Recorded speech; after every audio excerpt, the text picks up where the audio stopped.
एक होता है पैसा कमाना, जो हम सबको आता है कि जॉब करो, बिजनेस करो, वहां से पैसा कमा सकते हैं। एक है पैसे से पैसा कमाना। तो आज हमारे पास में यहां पर बैक स्टेज में जो है वो इस फील्ड में एक्सपर्ट है। Let's give an energetic and warm welcome to the one and only Pranjal Kamra.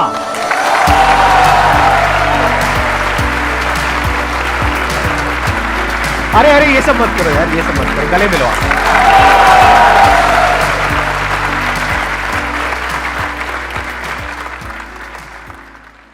कितने लोग पहचान गए इनको शक्ल से? सब पहचानते हैं आपको। जब इन्होंने हमको ईमेल किया और हमारी टीम ने बताया कि आने वाले हैं, तो पहले मैंने कुछ वीडियोस आपकी देखी थी, लेकिन अभी पिछले कुछ दिनों में तो काफी सारी देख ली। तो मैंने एक चीज ऑब्जर्व करी इनके बारे में जो बहुत ही अच्छी क्वालिटी है, वो ये है कि ज्यादातर लोग स्टॉक मार्केट में जो बात करते हैं वो दो तरीके से करते हैं। या तो इट्स ड्रिवन बाय ग्रीड और बाय फियर। यानी कि अगर आप अपने घर में जाकर के किसी से बात करोगे कि भाई स्टॉक मार्केट में पैसा लगाना है, तो क्या मिलता है सामने से? पैसा डूब जाएगा, बर्बाद हो जाओगे, लुट जाओगे, ये हो जाएगा, वो हो जाएगा। जो उन्होंने कहानियां सुनी है, आपको भी 10-15 कहानियां सुना देंगे और आपको डरा देंगे। तो या तो लोग डर से ऑपरेट करते हैं। दूसरी एक एक्सट्रीम है जो मैंने देखा यूट्यूब पे बहुत लोग कर रहे हैं, वो है डेली बेसिस पे आपको टिप देते रहते हैं कि आज ये खरीद लो, ये कल इतने का हो जाएगा, परसों इतने का हो जाएगा। उनसे पूछो आपने खुद खरीदा है? तो वो खुद नहीं खरीदते, टिप देते हैं और फिर लोग फंस जाते हैं। इसको बोलते हैं स्पेक्यूलेशन। पर जो स्टॉक मार्केट का असली मतलब है वो है कि आप एक कंपनी के अंदर शेयर होल्डर बन रहे हो। मतलब उस कंपनी के जब आपके पास में शेयर्स आते हैं तो एक्चुअल में आप मालिक हो उस कंपनी के। तो ये बात समझाने का काम ये कर रहे हैं और बहुत अच्छे से कर रहे हैं। मैं सोचा था कभी आपका ऑटोग्राफ मिल जाएगा, कभी दूर से भी दिख जाओगे ना तो बहुत बड़ी बात हो जाएगी। इससे अच्छा क्या हो सकता है? सो जब मेरी कलीग ने, हमने रिक्वेस्ट भेजी यहाँ आने की, मेरी कलीग ने बोला कि संदीप माहेश्वरी डन, तो कहा क्या बात कर रही है। उतना एक्साइटमेंट मैंने ऑफिस में भी कभी नहीं दिखाया है और दिस इज अनबिलीवेबल सर।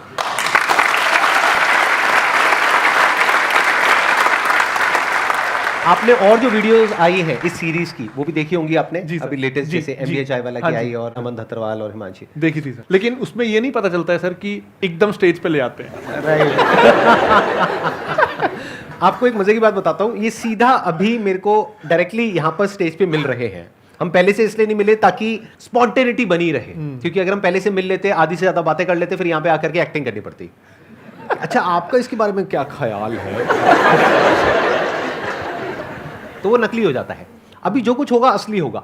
आप लोग मुझसे पहली बार मिल रहे हो यहाँ पर, पहले हम कभी नहीं मिले। कितने हैं जो पहली बार मेरा लाइव सेशन अटेंड कर रहे हैं? ऑलमोस्ट सब। और ये भी तो ये भी पहली बार मेरे से मिल रहे हैं। तो जो भी होने वाला है वो रियल होने वाला है और स्पॉन्टेनियस होने वाला है। जो भी आप खुल करके इनसे पूछ सकते हैं।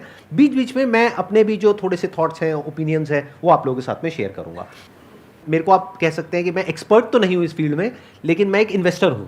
मैं खुद एक्टिव इन्वेस्टर हूं, तो मैं अपने जो थॉट्स हैं वो आप लोगों के साथ में बीच बीच में शेयर करता रहूंगा। सर, स्टार्टिंग पॉइंट क्या हो इन्वेस्टिंग का? जैसे मैं 5 साल से अर्न कर रही हूँ, कभी भी मैं कहीं इन्वेस्ट करती हूँ, I ask for opinion of people, या फिर कुछ वेबसाइट्स हैं जाके रैंक्स देख रहे होते हो किस में क्या करना है, पर वो सेटिस्फेक्शन नहीं होती। बिकॉज लाइक मैं डेली ट्रैक नहीं करना चाहती और वहीं एक बार डाल के and I look after years.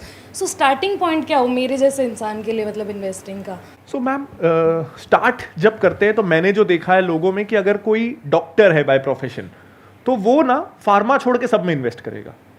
कोई अगर आईटी इंजीनियर है तो वो आईटी कंपनी छोड़ के सब में इन्वेस्ट करेगा। इसके पीछे का रीजन क्या है कि हमको ना उस इंडस्ट्री का वर्स्ट पता होता है। हमको पता होता है बाहर से बड़ी अच्छी कंपनी लग रही है, अंदर से मेरे को पता है उसमें क्या होता है। जहां भी हम काम करते हैं हमको ये पता होता है। और ना उस चक्कर में एक बायसनेस आ जाता है, फेमिलियरिटी बायस, कि मैं इसको जानता हूं, मेरे को इसमें क्या गंदा है क्या अच्छा है पता है, तो मैं वहां इन्वेस्ट कर लेता हूं जहां का मेरे को कुछ नहीं पता है, वहां सब अच्छा अच्छा लग रहा है। लेकिन हम ये भूल जाते हैं, जब हम जॉब पे नहीं आए थे तो हमको ये कंपनी में भी सब परफेक्ट लगता था, अंदर से पता चला कि गड़बड़ है। तो हम कई बार दूसरी इंडस्ट्रीज के प्रति जो हमारा नेग्लिजेंस है उससे मान लेते हैं कि वो इंडस्ट्रियों में, हमारी इंडस्ट्री से वो इंडस्ट्री अच्छी है।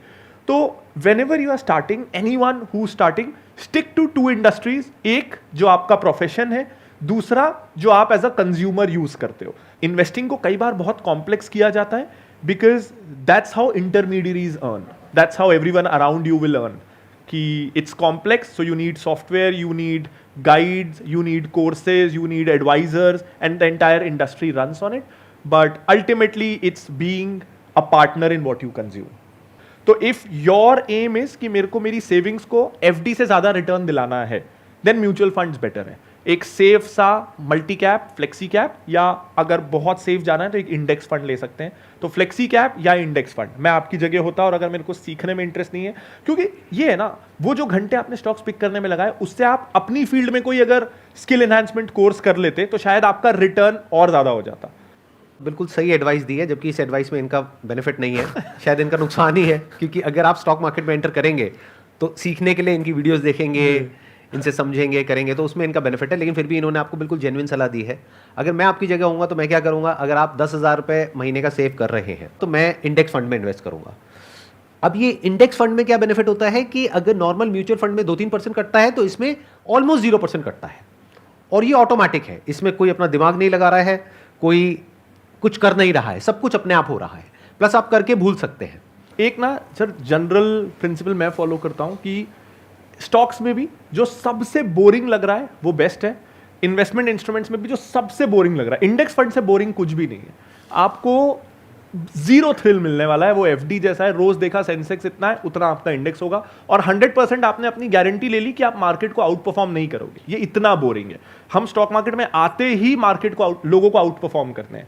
यहां आपने कॉन्ट्रैक्ट साइन कर लिया कि जो मार्केट का एवरेज रिटर्न है वो मेरा रिटर्न है, तो इट्स वेरी बोरिंग। लेकिन हमेशा ये ध्यान रखिएगा, फाइनेंशियल इंस्ट्रूमेंट्स में most boring is the best. Insurance, कितना भी आपको बोला जाए कि मनी बैक, प्रीमियम बैक, ये बैक, सिंपल टर्म प्लान जिसमें हर साल आपको 10,000 रुपए देने हैं, आपको 1 करोड़ का insurance, it's the best insurance. तो फाइनेंस का ये थंब रूल है, जो भी प्रोडक्ट आपको बेचा जा रहा है वो मत लीजिए, और जो सबसे बोरिंग लग रहा है वो ले लीजिए। Excellent point, let's give big hand for him. ये इन्होंने बहुत बड़ी बात बोली है, अगर आपने ध्यान से सुनी है, समझी है। आप में से कितने लोग एक्टिवली म्यूचुअल फंड्स में और इधर उधर इन्वेस्ट करते हैं? बहुत कम। बाकी जो नहीं करते हैं वो एक बार हाथ ऊपर करिए। तो आप अपना पैसा कहां रखते हैं? सेविंग्स अकाउंट में? ये महाबेवकूफी है। ऐसा है भाइयों और बहनों, अपना पैसा कभी भी सेविंग्स अकाउंट में नहीं रखते हैं। उसका लॉजिक क्या है वो ये बताएंगे कि वहां पे जो 2-3% मिलता है उसकी वजह से क्या हो रहा है, कि आप अपना पैसा बढ़ा रहे हो या घटा रहे हो। 6-8 महीने का पैसा, जो अगर आपका भगवान ना करे जॉब जाए या कुछ भी हो, तो 6-8 महीने के आपके खर्चों का पैसा, अगर आपके घर चलाने का खर्च 30,000 है तो 1.5 लाख रुपए, 2 लाख रुपए आपके पास होना चाहिए लिक्विडिटी में। हालांकि वो भी आप लिक्विड फंड में रख सकते हो, ऐसी एफडी में रख सकते हो जो फ्लेक्सिबल हो। तो पहला, जो सेविंग्स वाले भी हैं उनका अपन पहला स्टेप करते हैं कि आई एम श्योर आपने अभी तक कोविड में इतने वीडियोस सबने बना लिए, उसके बाद भी अगर आप म्यूचुअल फंड में शिफ्ट नहीं हुए तो कुछ मेंटल ब्लॉक है, इसमें कुछ भी सही गलत नहीं है। तो अपन सबसे सिंपल स्टेप पहले करते हैं कि सेविंग्स अकाउंट में ना सबसे पहले तो अपने बैंक वाले को बोलो, फॉर्म एक भरो कि मेरे को पता है ऑटो स्वीप नाम की चीज होती है, उसको चालू करके दो। तो ऑटो स्वीप से ये होता है कि आपको सेविंग्स अकाउंट में एफडी वाला रिटर्न मिलता है, तो आपका रिटर्न डबल हो जाता है, 5% हो जाएगा। और सेविंग्स अकाउंट की फ्लेक्सिबिलिटी होती है, तो आप वैसे ही डेबिट कार्ड से स्वाइप कर सकते हो, एटीएम से निकाल सकते हो, जितने दिन वो पैसा रहा अकाउंट में उतने दिन उसमें एफडी का इंटरेस्ट मिलेगा। तो सेविंग्स अकाउंट में भी, इनफैक्ट करंट अकाउंट, हम सब मान के बैठते हैं कि 0% मिलेगा। कितने लोगों का करंट अकाउंट है यहाँ? बिजनेस वाले सबको 0% मिल रहा है। तो करंट अकाउंट में भी 5% इंटरेस्ट मिलता है। सिर्फ अपने बैंक वाले को बोलना है कि ऑटो स्वीप होता है, मुझे पता चल चुका है, मैं संदीप सर के शो में आ गया था। तो प्रांजल जी ने सारा जो आपका सीक्रेट है वो खोल दिया है।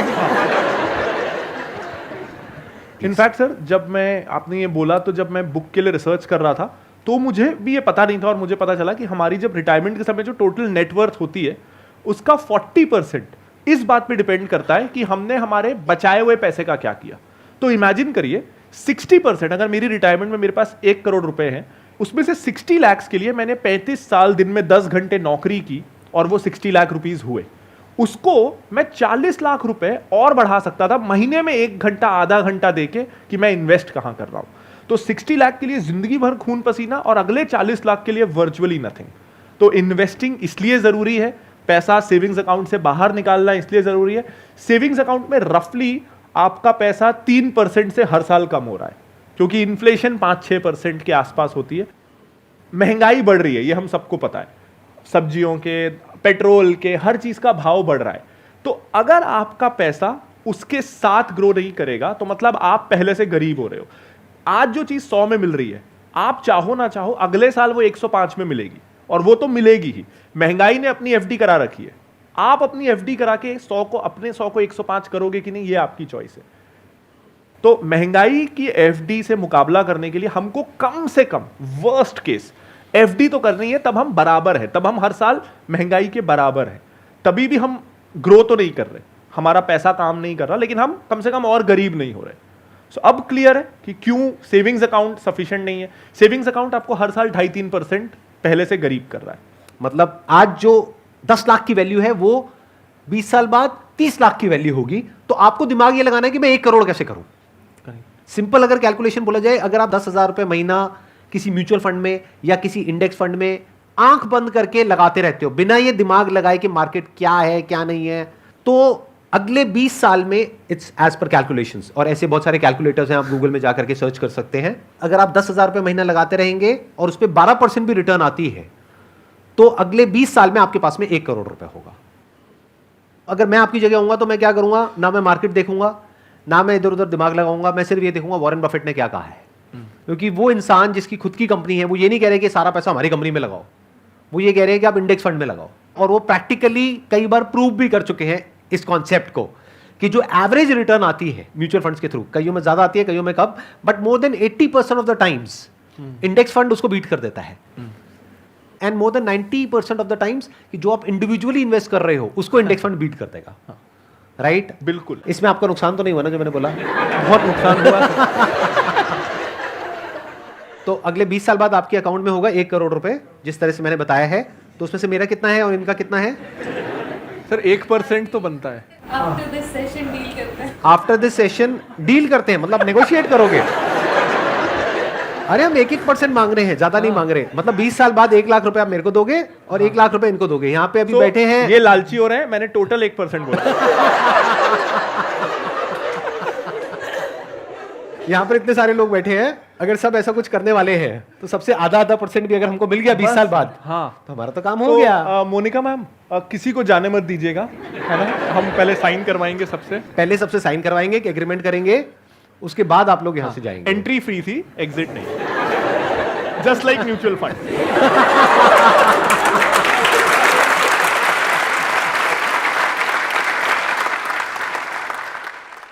Sir, actually, I'm software engineer and I'm dealing with options on working on a daily basis on intraday. तो ऑफिस 2-3 बजे के बाद स्टार्ट होता है, then early morning I always do intraday. So sir you are investor, so sir what's your way, I am on right track? Right और wrong कुछ नहीं है। इन जनरल अगर मैं ब्रॉडली रिस्क एनालिसिस करूं, तो बिजनेस एक एसेट है, वो प्रॉपर्टी के जैसा है। तो प्रॉपर्टी का प्राइस ना रोज ऊपर नीचे नहीं होता है। क्यों नहीं होता है? क्योंकि प्रॉपर्टी के रियल टाइम प्राइसेस ऑनलाइन हर प्रॉपर्टी का दिख नहीं रहा है। मैं रायपुर से हूं, अगर मेरे शहर का भी नगर निगम के अंदर जितने लैंड के प्लॉट है उसको ऑनलाइन डाल देना और उस पर ब्रोकर्स आ जाएं कि आप ऑनलाइन वो फ्रैक्शन में प्रॉपर्टी खरीद सकते हो, तो प्रॉपर्टी का प्राइस भी रोज ऊपर नीचे होने लगेगा। आज इसलिए नहीं होता कि उतनी ट्रांसपेरेंसी और उतनी लिक्विडिटी है नहीं, वरना होने लगेगा।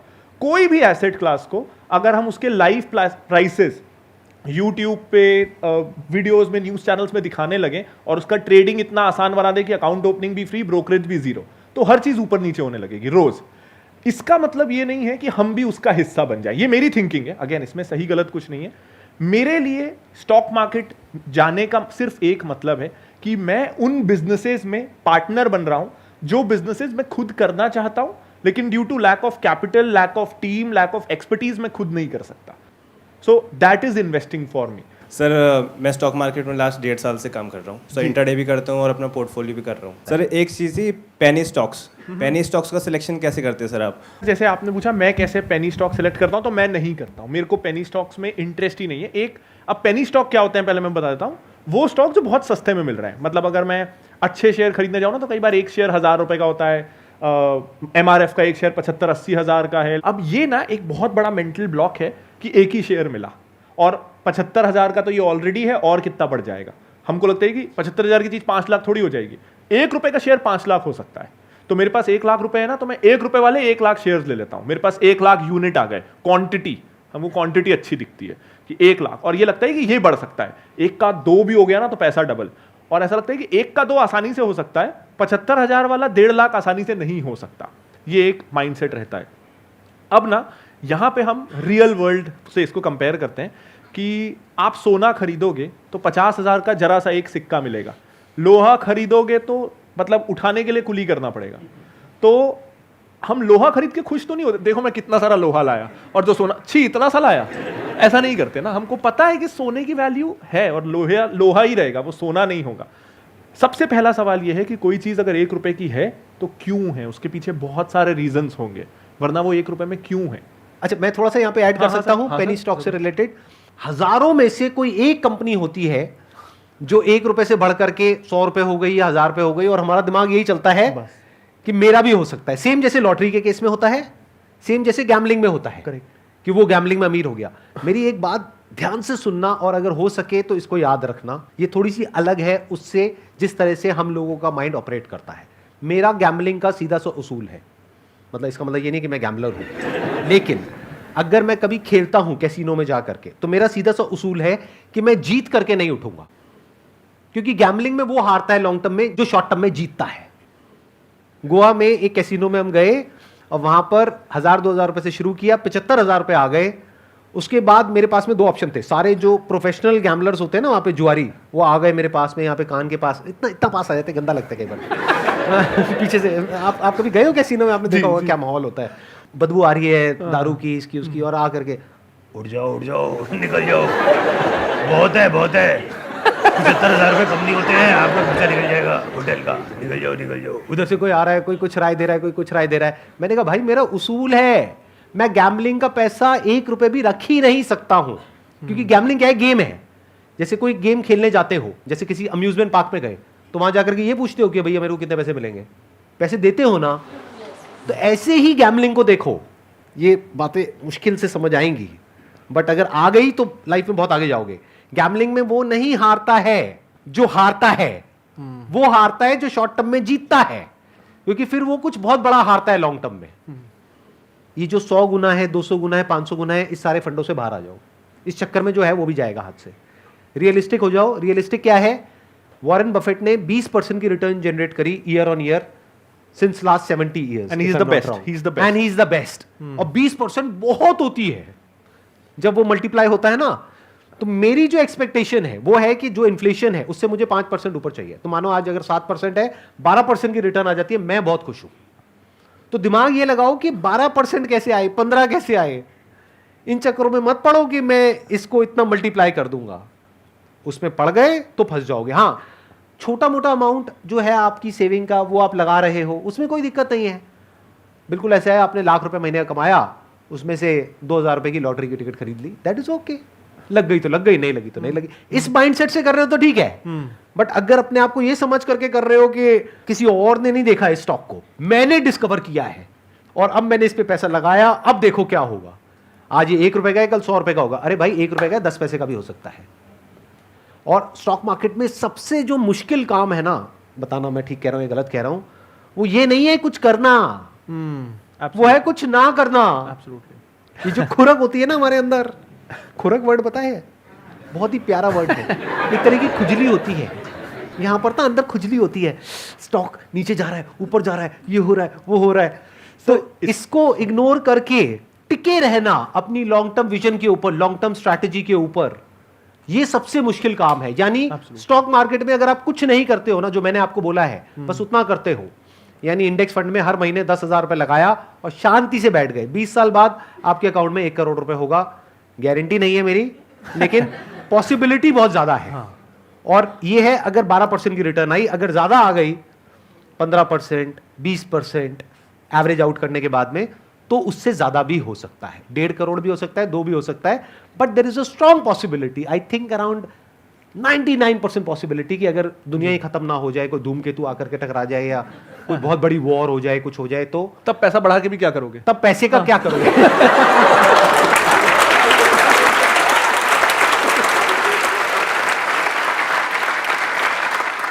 तो there is a strong possibility, 99% possibility है कि आप करोड़पति बन जाओगे आने वाले 20 साल बाद। लेकिन जो आप सोच रहे हो जिस तरीके से करोड़पति बनने का, उसमें रोडपति बनने के चांसेस ज्यादा हैं, करोड़पति बनने के कम हैं। तो थोड़ा संभल करके दोस्त, इस एज में हम कुछ गलतियां कर देते हैं। स्टॉक मार्केट वैसे बड़ी कमाल की जगह है, लेकिन इससे खतरनाक जगह भी कोई नहीं है अगर आप लालच और डर के बेस पे ऑपरेट कर रहे हो, और हम ऐसे ही ऑपरेट करते हैं। माइंड को जितना मैं समझ पाया हूं ना, वो ये है कि हम अपने फीलिंग्स के अकॉर्डिंग एक्ट करते हैं, इमोशंस के अकॉर्डिंग, और इंटेलेक्ट पीछे चला जाता है। इसके लिए सर मैं एक डिसिप्लिन रखता हूं कि मैं ब्रोकरेज ऐप अनइंस्टॉल कर देता हूं। जिस दिन खरीदना है अपने लैपटॉप को खोला, महीने में 1-2 बार खरीदना है, उस दिन खरीद लिया। मेरे फ़ोन में, हमारे ऑफिस में, इनफैक्ट आई रिमेंबर एक दिन मेरी एक स्कूल की दोस्त थी, उसने हमको ज्वाइन किया और वो मुझसे बोलती है कि प्रांजल तुम लोग फिनेंस का काम करते हो, ये कैसा ऑफिस है? ना तो यहाँ टर्मिनल है, ना CNBC चल रहा है, ना बिजनेस न्यूज़पेपर्स हैं। I think you guys really need to upgrade. तो फिर मुझे उसे 2 घंटे समझाना पड़ा कि हमारे यहाँ हम लोग मंडे से फ्राइडे मार्केट देखते ही नहीं है, क्योंकि हमारे देखने से क्या होना है, मार्केट में जो होना है वो होना है, तो मैं क्यों देख रहा हूं उसको। और उस समय अगर मैं देखूंगा जब रोज प्राइस ऊपर नीचे हो रहा है, तो मैं डर के, फियर से, इमोशन से एक्शंस लूंगा। अगर मैं सैटरडे संडे को देखूंगा, मैं आज कुछ कर ही नहीं सकता। मेरे को कोई शेयर अगर बेचना भी है, मैं सैटरडे को बेच ही नहीं सकता। तो मंडे तक मैं जब सोऊंगा उस थॉट के साथ, तो मैं रैशनली उस पर एक्ट कर पाऊंगा। तो इन अ फिनेंस कंपनी हमारे यहाँ Monday to Friday stock market देखना अलाउड ही नहीं है। एक जो सर आपने बोला था, मैं उस पर एक पॉइंट ऐड करूंगा कि कुछ ना करना, तो इसको ना हम डू समथिंग बायस बोलते हैं। बहुत बड़ी खुजली होती है ये सच में, और ना ये भी प्रोबेबिलिटी स्टैटिस्टिकली प्रूवन है इन गोल कीपिंग। जब पेनल्टी शूटआउट्स होते हैं तो स्टैटिस्टिकली अगर गोलकीपर अपनी जगह पे खड़ा रहे तो he will save 33% of the goals. ये वो AI सिमुलेशन से पता चला। लेकिन 90% of the times goalkeeper will dive either of the sides, क्योंकि अगर वो खड़ा रहे और दोनों तरफ हर 3 में से 2 गोल हो रहे हैं ना, तो ही लुक रियली स्टूपिड कि अरे खड़ा हुआ। ऑडियंस भी क्या बोलेगी, अरे सीधा खड़ा रहता है यार, इधर उधर गोल हो रहा है, जबकि स्टैटिस्टिकली वो सही चीज कर रहा है। लेकिन हम हमेशा मैथमेटिकली प्रोबेबिलिटी वाइज सोचते नहीं है। हमको ये सेटिस्फैक्शन मिलना ज्यादा जरूरी है कि हम मेहनत कर रहे हैं, भले ही हम गलत डायरेक्शन में दौड़ रहे हैं, दौड़ना उधर है, लेकिन हमको ये सेटिस्फैक्शन दौड़े तो सही ना। और एक सर जो था कि पेनी स्टॉक्स के अराउंड मैं कहना चाहता था कि सर एक क्या होता है कि पेनी स्टॉक अगर हमको मिल गया, जैसे मुझे कोई पेनी स्टॉक मिल रहा है, या आप बिगिनर्स हो, मैं भी बिगिनर हूं, हमको पेनी स्टॉक मिल गया, तो ये ना हमारा साइन ऑफ इग्नोरेंस है कि हम सोच रहे हैं हमको कोई हिडन स्टॉक मिल गया और उन लोगों को नहीं मिला जो 30 साल से मार्केट में है, जिनका दिन भर काम है इस तरह की हिडन वैल्यू स्टॉक्स को ढूंढना, हिडन बार्गेन्स को ढूंढना। और हम आज मार्केट में एंटर हुए, हमको एक लॉटरी का टिकट मिल गया, उन लोगों को नहीं मिला जिनका काम ही ये है। ये स्टैटिस्टिकली बहुत बहुत अनलाइकली है। हम अपने आप को बेवकूफ बना रहे हैं ये सोच के कि हमको कुछ मिल गया जो किसी को नहीं मिला। अगर 1 रुपए की कोई अच्छी कंपनी है, मोस्ट प्रोबेबली वो आपको लास्ट में पता चलेगी। आपको क्यों पता चलेगी? आपके ना ब्रोकर से कांटेक्ट है, ना कंपनी के ओनर से कांटेक्ट है, ना PMS से कांटेक्ट है, बैंकर्स से नहीं। आपको कैसे पता चलेगा? आपको सिर्फ वही पता चलेगा जो गलत लोग आप तक पहुंचा के आप पे डंप करना चाहते हैं। तो आपको इंफॉर्मेशन अगर मिल रही है तो वो आप तक पहुंचाई जा रही है, आपको मिली सही तरीके से नहीं है।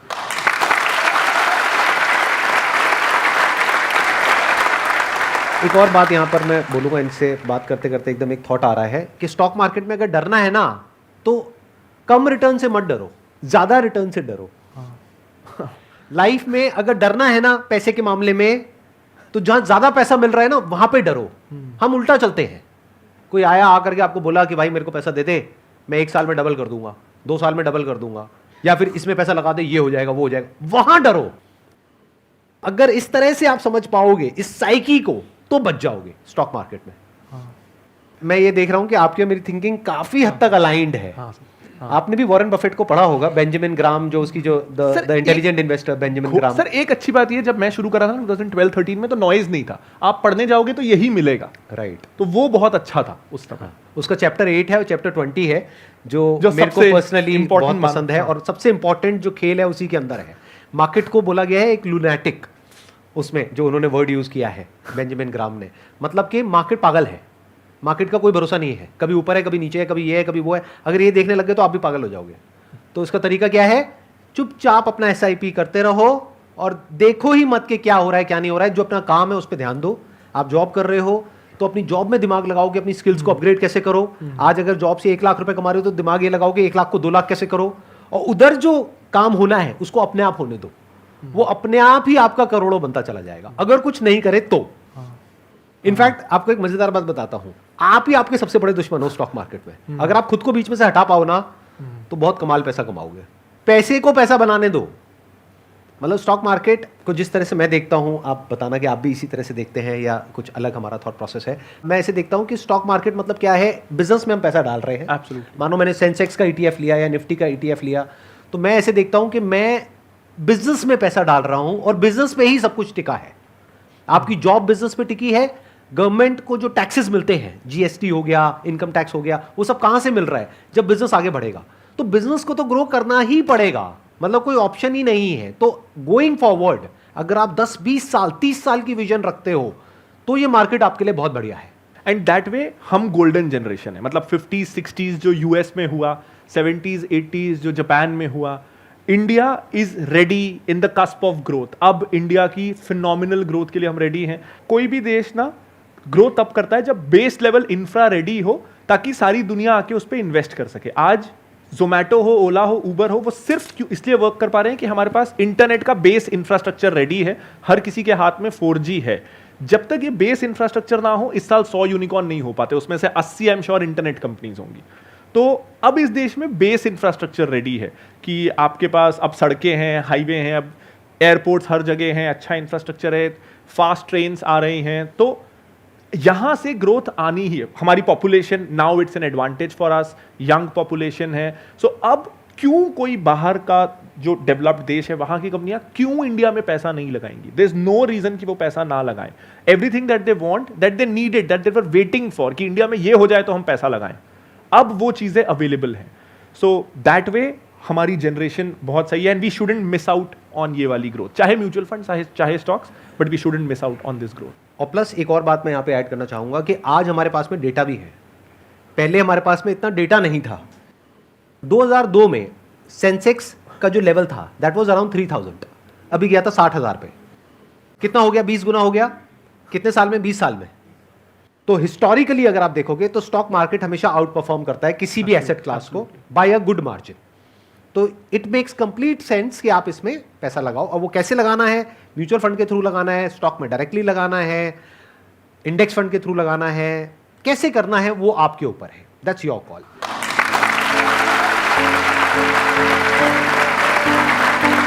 अच्छा, आपके लिए एक छोटा सा गिफ्ट है हमारी तरफ से।